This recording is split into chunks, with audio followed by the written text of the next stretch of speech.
Kami nanti minta masukannya apakah judul saya itu sudah tepat atau belum. Kemudian nanti ke depannya mungkin bisa saya revisi. Kenapa saya mengambil judul tersebut?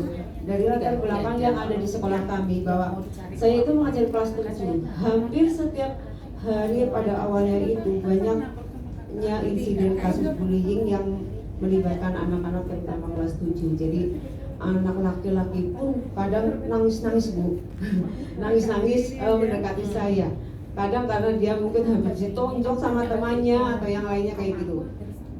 Terus juga karena mungkin dia merasa dongkol, dihina-hina terus sampai tidak tahan, akhirnya menonjok temannya. Kemudian juga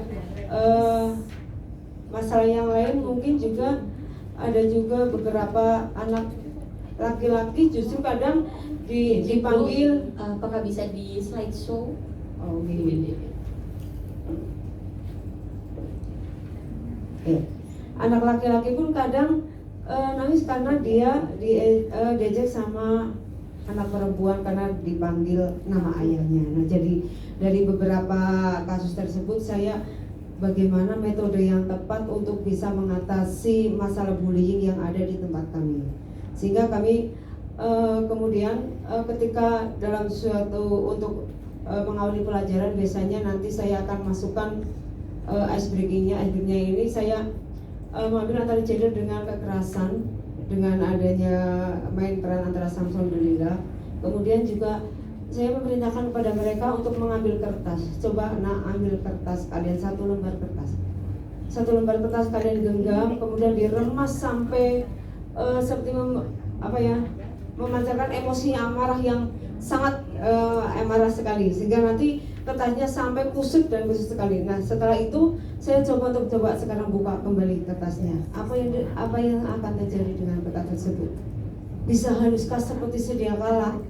Ternyata tidak Bu. Nah, itulah gambaran perumpamaan dari kalian adanya perundungan atau pembulian yang mengenai teman-teman kalian.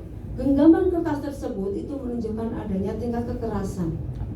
Sementara kertas yang kusut itu menunjukkan bahwa trauma yang terjadi pada anak tersebut itu akan dia terus teringat sampai kapanpun. Nah, ini jadi bagaimana kalau misalkan kalian itu mencoba untuk tidak melaksanakan pembulian tersebut.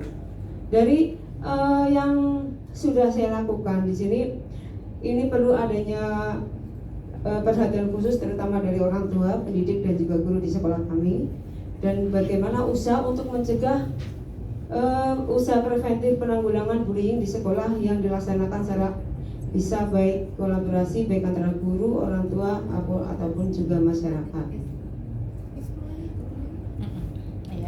Nah, tujuannya di sini saya untuk menghentikan atau mengurangi kasus bullying yang ada di sekolah. Kemudian memberikan edukasi pada anak bahwa pelaku bullying bisa terkena pasal atau hukum pidana, dan bisa melaksanakan kampanye anti bullying dengan membuat poster anti bullying. Manfaat dari ini nanti bagi siswa bisa mengikuti pesan dalam poster tersebut sehingga bisa menurunkan kasus bullying. Yang kedua, bagi guru atau pendidik bisa mengatasi permasalahan perundungan siswa sehingga bisa menurunkan kasus bullying.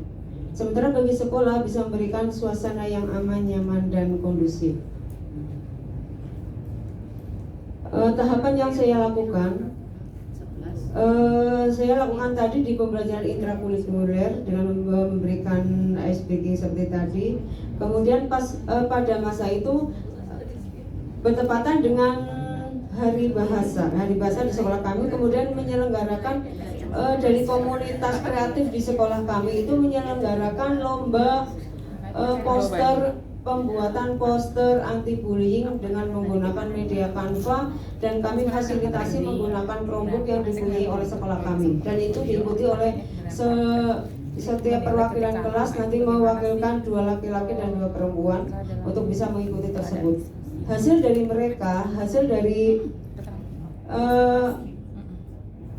poster yang mereka buat